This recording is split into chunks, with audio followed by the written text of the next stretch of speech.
Hello. Welcome to stream number 2. Didn't think it would happen. Stream number 1 went so well, though we just had to come back for stream number 2. Hopefully it's looking a little bit better. We're experimenting. New cameras, new camera angles, new lights. Fancy. Logos. We're going all out. All right. So, just a quick little thing about what we're going to talk about and a little bit of what's coming up. So today we're going to focus on, and really for kind of this first month of February, we're going to talk about Boxers and Briefs, kind of the project that Todd and I are working on. Today we're going to cover a little bit of what we are planning for it, kind of the maybe origins, the style that we're looking for, that kind of thing. So we'll cover that today. So it shouldn't take too long, maybe 30 minutes or so. And as far as where we're going, pretty excited about it. So we're probably going to talk a little bit about, or we're going to show some actual process of making some of the backgrounds, and then also rigging some of the characters, so that you get a little taste for that. But what's really cool and what we're really excited about is I think we're going to have hopefully a pretty cool guest at the end of the month to come on and talk about it. And then from there, we'll see. Probably going to start talking a little bit about the other project, King's Aces. And we've got some really, really cool stuff because we've worked with some more people with that project, and hopefully we'll be able to talk with them about their part that they played in it, but also what they're up to. And if we can do that, that's going to be really exciting. At least I'm pretty excited about it. So It's going to be really cool. yeah, it's really, really cool. Okay, so let's get started. I totally forgot. Just in case, I'm Sean McComber. That's Todd Fector. This is Escape Pod, live stream number 2. All right, so that's a little bit about what's coming up. So let's talk about Boxers and Briefs and kind of where it came from, and a little bit of background on that on this project. So I'm going to end up covering up Todd's face. So sorry, Oh. Todd. Oh, no. Such a loss. All right. So, here's Boxers and Briefs. There's our main characters. So what I wanted to kind of talk about is where it came from.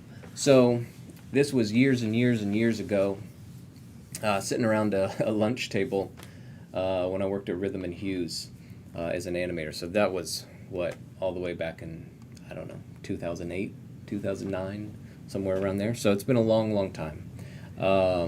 And to give credit, this was kind of developed with Tim Pixton, an animator that I used to work with at Rhythm and Hughes. He's now at Pixar. He's big time. But we developed a lot of ideas, and this was one of them. We ended up taking this to the idea to a character designer, and the character designer came up with these designs with our help. I don't remember who that was at the time. It's been a long time. I'm getting old, so how many years has that been? 12, 13 years? So these are our characters. And what I wanted to kind of touch on was, back then we didn't really know what we were going to do with them. We didn't know where to go with them. We didn't know how to build it or do anything like that. It was just, let's come up with a couple of characters and what could we do. So fast forward to when I started at UT Dallas. I wanted to bring these back and kind of start playing with them again. But again, I didn't know how to do it. So 7 years ago, we actually tried building these in CG. It didn't go real well. We have some tests. I'm not going to bring those tests up. But CG in Maya, we were building it in Maya, was really what we knew. And kind of what we wanted to do with these at the time didn't really lend itself to CG animation and CG processes. One of the big hurdles, obviously, was this was a project that at the time that I was trying to do on my own. I don't model, I don't rig, I don't really texture, I animate. So obviously there's a huge hurdle there. And it was a hurdle that I couldn't really get over, and so this project always kept getting put on the back burner. Obviously, Todd helped a little bit there with the modeling, but it wasn't really his project at the time. And Eric Farrar, one of the other professors, he was helping with the rigging, but again, it wasn't really his project. So, and I wasn't really a driving force there, so it kind of got put on the back burner until there came a time where I saw a few years ago some shorts. And they were the Mickey Mouse shorts. And I don't know if you've seen them or not, but you can check them out on YouTube. You can get all of them there. I thought they were awesome. I loved everything about it. I loved the style of the look of the characters. I loved the animation style. I loved the backgrounds, all of that. I thought it was amazing. And I kind of said to myself, that's the kind of stuff that I want to make. How did they do it? I didn't know how they did it. So I started doing a little bit of research, and I found out they were doing a lot of animation in Harmony, in Toon Boom Harmony. So again, that's where I thought, I've got to figure that out. That's kind of what I want to do. I can't do my projects really in CG because I don't know all of the other aspects, and I don't really want to try to learn all of those things. I wasn't really interested in learning those. So I wanted to kind of discover what is it they were doing, and then see if I could do that. Can I kind of replicate that? So just have some images here of some of their stuff that I thought was just really, really interesting. Love the background style, just the overall look of everything that they were doing. I found really, really appealing. Wasn't all the super clean stuff that you sometimes see nowadays. And then also the other thing that I really liked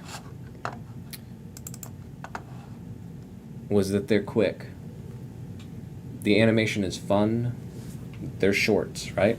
And that's what I was really interested in. I wanted to make things that were really nice and short. So once I found out, hey, they're doing this in Toon Boom. How can I get a hold of that? How can I start learning that? And that's what led me to. I wanted to show one other image here. This was early background study, and I thought this is a great image. And Todd will get more into the actual style, the overall look of Boxers and Briefs in a little bit, but this does kind of match up with some of the things that we're looking at. So that led me to Toon Boom, and that ended up being this. My effort to learn Toon Boom was kind of helped me to create Monster Docs, and this was the first episode that I created, which is called Otitis Media. So Otitis Media, or Monster Docs, was is a short animated video that helped, it's designed to help doctors and nurses talk with patients, particularly kids and their parents, and explain complex medical procedures. So, doing some research, but really deep down, secretly, I was really trying to learn Toon Boom Harmony. That's what I was really trying to do. So, as a first effort, I think it actually worked out pretty well. Oops, let me close that. So I ended up designing and rigging all of these characters on my own. I did have some help with a few things. Heidi Neuenhofer was a former student, now works over at DreamWorks. Helped with some of my backgrounds.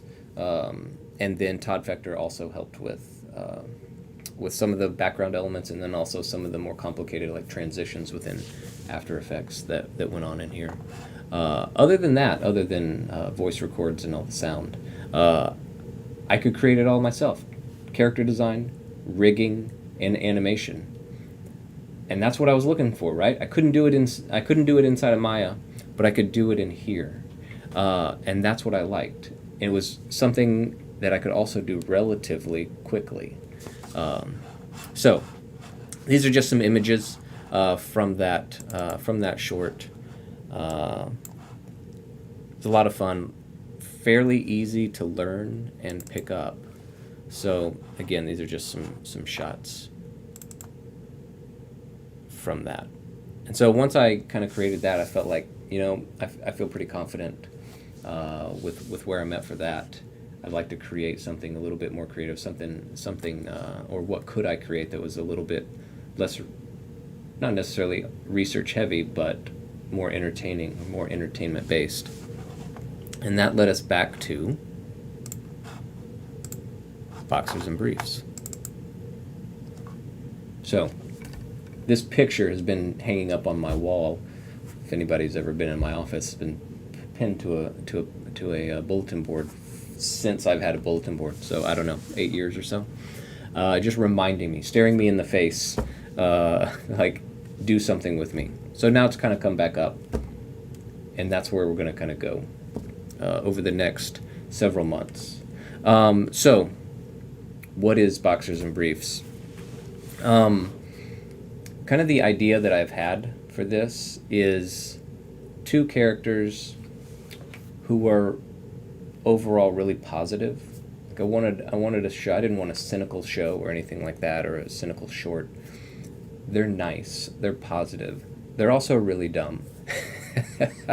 They're really naive. Okay, so they make a lot of mistakes, but they have fun doing it. That's kind of the overall idea that I just had in my head. So when I was looking around at things and over the past several years, some of the things that I really liked. I don't know if you've seen the Purple and Brown. I think they originally were on Nickelodeon quite a while ago.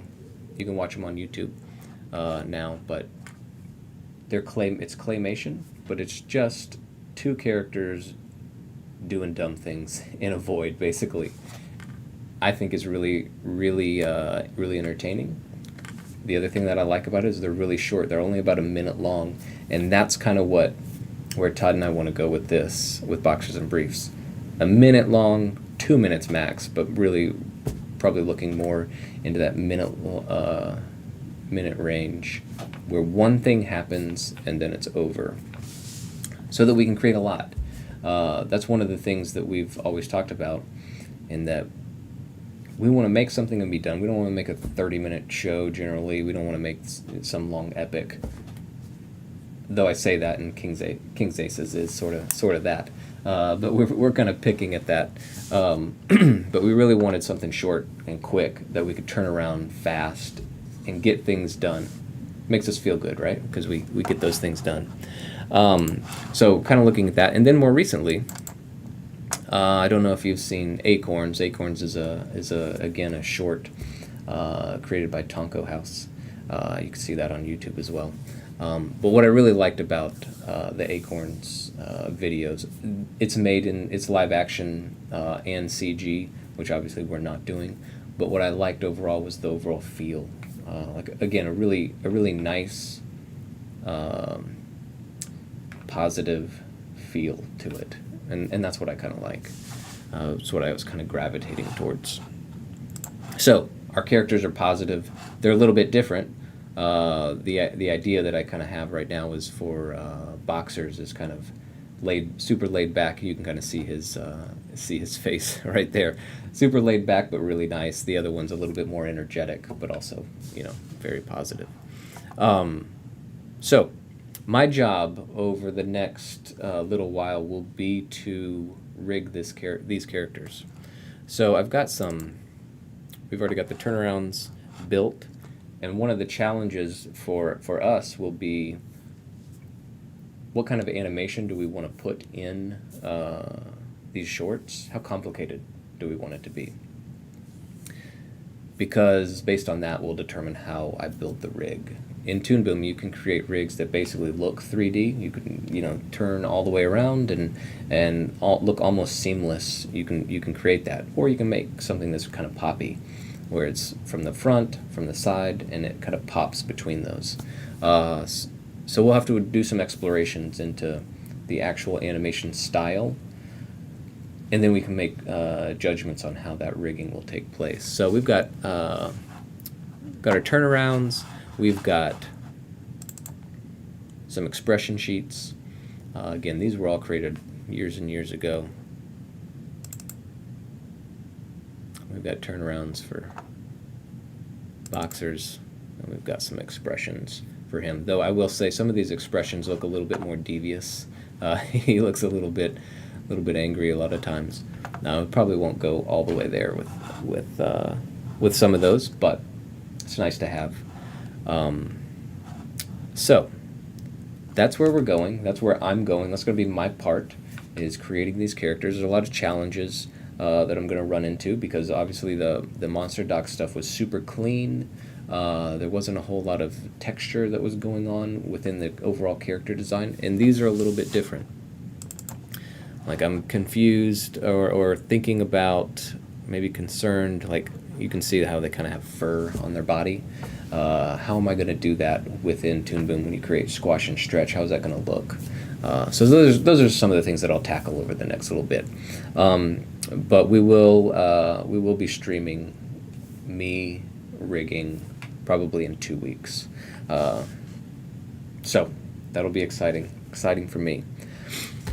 So I think that about does it for the kind of intro. And Todd is going to take over a little bit of the style. You ready, Todd? Oh, I'm so ready. All right. I'm gonna have to pivot just a little bit so I can see my other screen here. So I'm gonna go ahead and share my screen. Let me, I've got like a million windows. Hold on just a second. Okay. You're back. All right. All right. So I'm gonna me, be sharing Photoshop with you. and I am going to do a fancy transition. There you go. It's transitions. Okay, so like Sean said, with Boxers and Briefs, I've seen it hanging on his wall for how many years now? And it's always like, oh, that's kind of cool. What is that? What is that? And we were always kind of doing some other things. And then we got to the point where it was like, hey, we want to make some more stuff of our own. We talked about this a little bit in the first video that we put together. And you know, that was pretty cool. I've always liked the designs. Because to me, it evokes one of my favorite types of animation.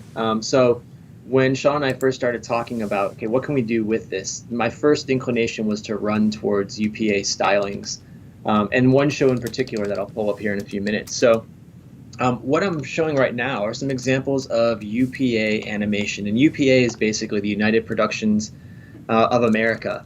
And these were produced between like the 1940s and the 1970s. And what happened was, you had some animators from Disney who left Disney and started their own animation studio. And the problem with doing kind of animation for television or for commercials in that case was that it had to be faster. How do you make something that you can actually do? Think about how long it takes to do an animated film. You know, your Pixar films take 4 years to make, including story time and everything else. So how do we do this quickly? So they came up with this really interesting style. It was very graphic, very kind of very different from some other things that were going on at the time. And they were using things like 12 frames a second for animation, which made the animation itself really poppy. But all of this worked to allow them to create something that they could basically do in a time frame that made sense for the production kind of run times that they had. So just some examples here, looking at the use of color and the stark use of like contrast. So we have these characters against very dark backgrounds. We have all this little detail in the background here. And some things are defined with just simple lines, and others are defined with shapes with maybe a little bit of line kind of outlining them. Very kind of abstract, very graphic. And you can see a lot of this was actually influential in the animation to come. So the examples that Sean was showing from the new Mickey Mouse cartoons, if you look at things like Powerpuff Girls, the original Powerpuff Girls back in the 90s, Johnny Bravo, all these shows kind of pulled elements from UPA stylings. So that was, when I saw the character designs, this was the first thing that I gravitated towards, simply because it was my favorite. Growing up, having watched a lot of 80s cartoons that were trying to be kind of realistic, where you'd have these really well painted backgrounds, and you had the characters on top that didn't look quite as real as the backgrounds. When I finally got introduced to things like this, and it wasn't until I was in like middle school or so, and I started watching them on television, that I really started to think this was awesome. This is something different, something new, even though it was very old. So anyways, just kind of showing some of these examples of simplistic forms. Sean talking about, we want these things to be about a minute long at the most. We need to be able to make them quickly. It shouldn't take us a year to make a short. We want to make it in a matter of weeks. So this again allows for that type of production. Really love this. Love the character expressions. Very flat. In some cases, we're using straight-on orthographic views from the side, but doing fun little things with perspective and cheating perspective, so that even though it's flat, we're giving it just a little bit more life, so it doesn't deaden out completely. So all of these come from the original UPA stuff. Was all theatrical shorts, and like we talked about the limited colors and the abstract. I want to show a couple more examples of backgrounds, and these really start to get to the point of what we're trying to do with boxers and briefs. We're here, and a lot of this is from Mr. Magoo. It's one of the original UPA shows that they put together. So you can see back here just a line basically denoting what this little light, what the street light looks like, with some little kind of curly cues inside of it. Here we've got some little windows or bricks. We can't really tell, but that's the abstract coming through on the design. You can see here how the side of this kind of building right here is defined by this purple, but it doesn't quite match up with the line next to it. Also, the limited use of color here.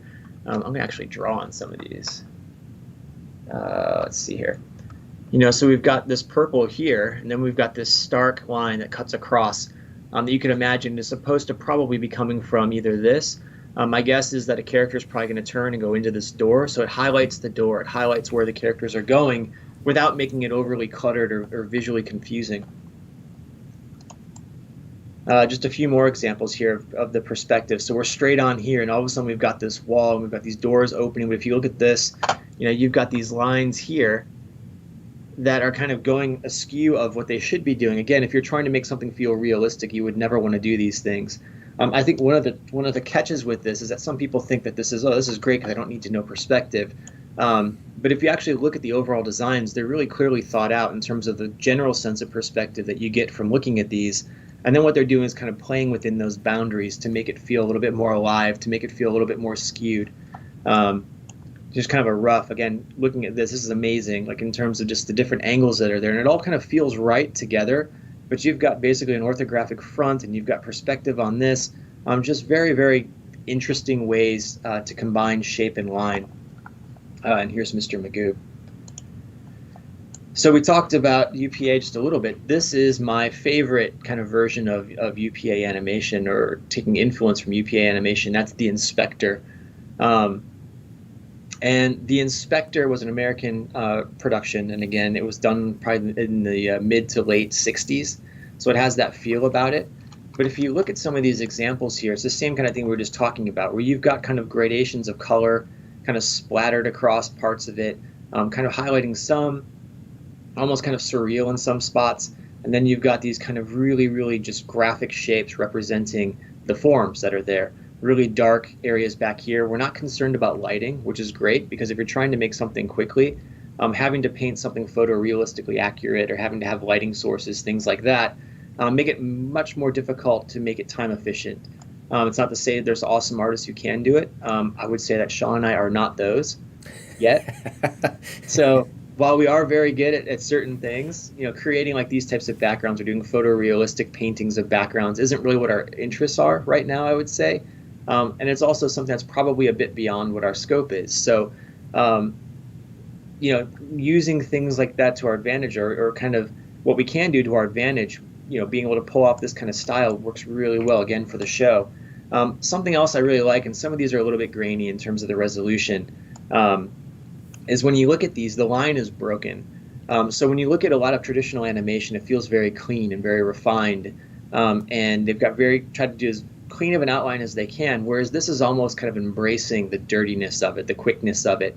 So you've got all these broken lines. If you get really close up on these characters, I can maybe show an example here in a second. Let me see. If we get really close up on these characters, you can start to see that the line is completely broken, and that becomes a function of kind of how animation was produced at the time. That's something I was just talking to Sean about a few minutes ago before we started doing today's stream, is that I want to do maybe something down the road that talks about the look of traditional animation versus the look of today's animation and what are the differences. To me, I really like the old school kind of handheld or kind of handcrafted feel of some of the original 2D animation. So let's go back into this. So again, this is our big kind of jump off point.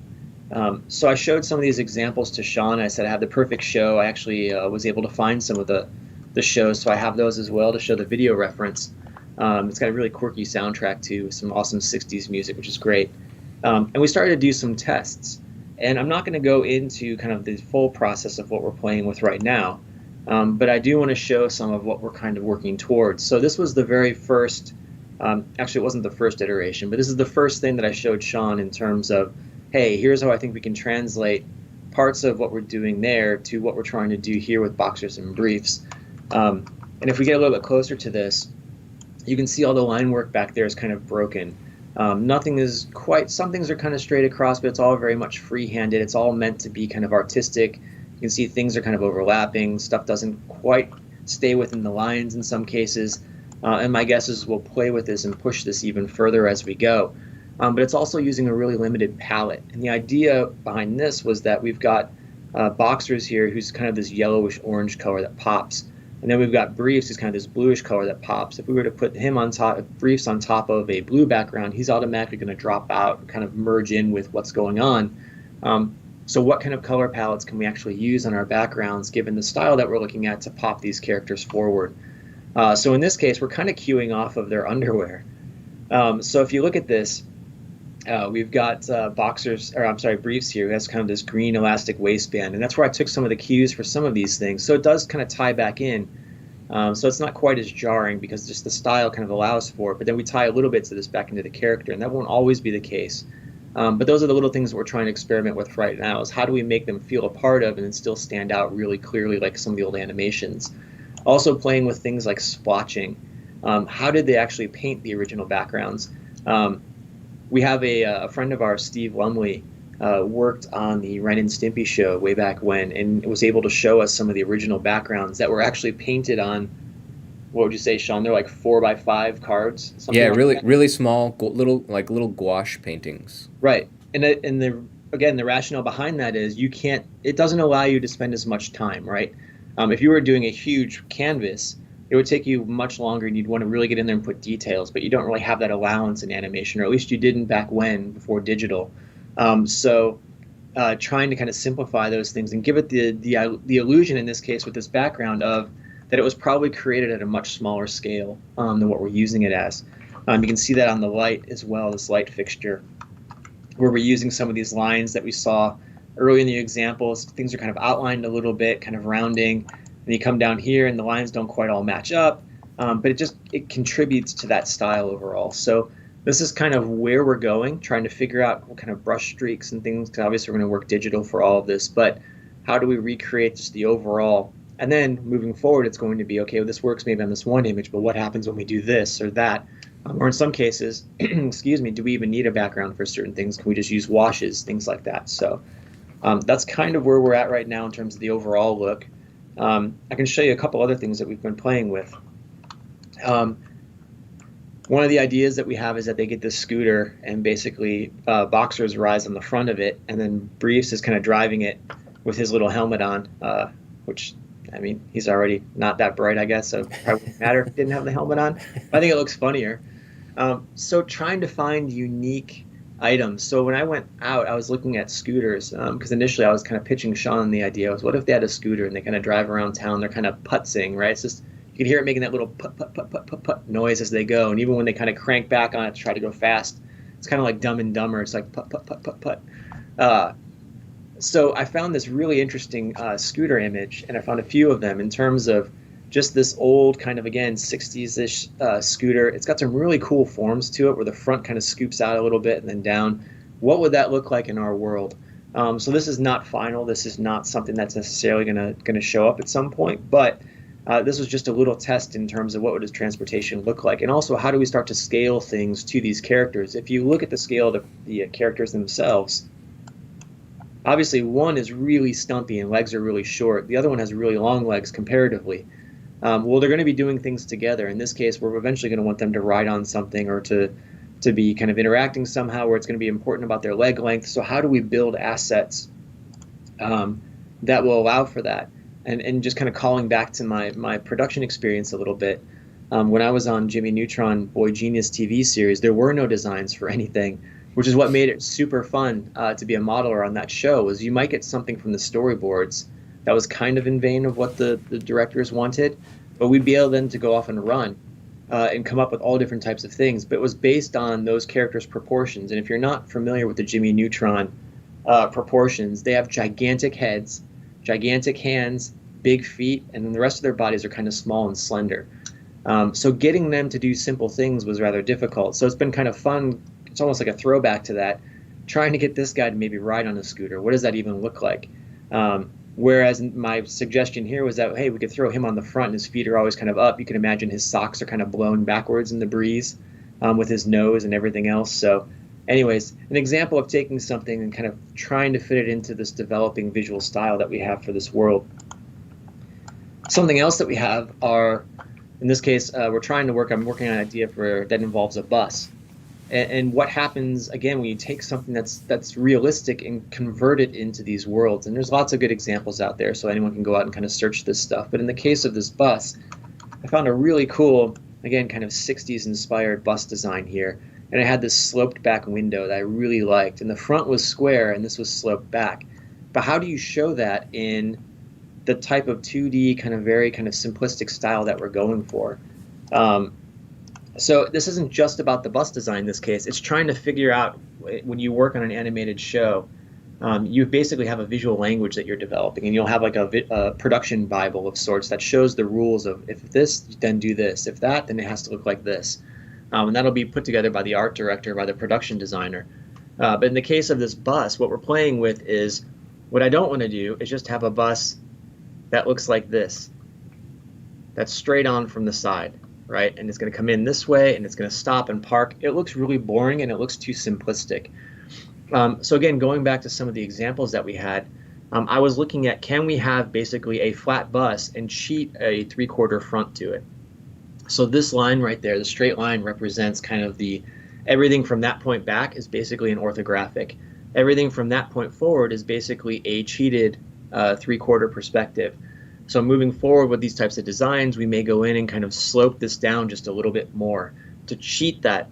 But now when it pulls up, for instance, if we wanted to, I could see the bus driver instead of having to show him kind of in this tiny window right there. So, it also allows for fun of curves and straights, which is really big in terms of animation performance as well as some of the design. So here we've got these kind of, how do we play with that here? We've got this curve coming off the front, and I've got a straight line. And there's a curve coming off the back, and then we've got curves, and it's straight across again. Some of these windows curve just a little bit, but nothing feels too boxy necessarily or too curvy. Kind of playing with with themselves, or play with the lines and the straights and curves, kind of working together, kind of hand in hand, and then getting that sloped back window that we want right there. So again, I'm not going to talk about this too much right now, but this is just kind of where we are in terms of determining the visual styling for the show. And to me, my background's in industrial design. I love doing things like this, and especially with animation where you can cheat everything left and right as opposed to like designing real cars. So yeah, I think moving forward, we'll have more videos specific to, once we have a exact show kind of either boarded or designed out, then we'll go ahead and start to have things like maybe some videos that show this is how we're going to go from the layout to a final looking production, do either some time-lapse videos or just do it real time in the stream. So I don't know if you have anything to add to that, Sean. I'm going to go ahead and stop sharing my screen here. Alrighty. And we're back. No, I don't think I have anything to add. So that's kind of where we're headed with this, and we're going to slowly document it as we make it. That's what we kind of had envisioned for this channel. So we're going to continue to stream every day or every Tuesday at 10, hoping, the last two, obviously we've talked a lot. Going forward, we're going to be doing some more stuff. So we're going to actually creating things. So hopefully that's where you guys come in, so that you can join us and ask questions, give comments, whatever you want to do. But hopefully make this a little bit more interactive, more engaging, and a little bit more fun.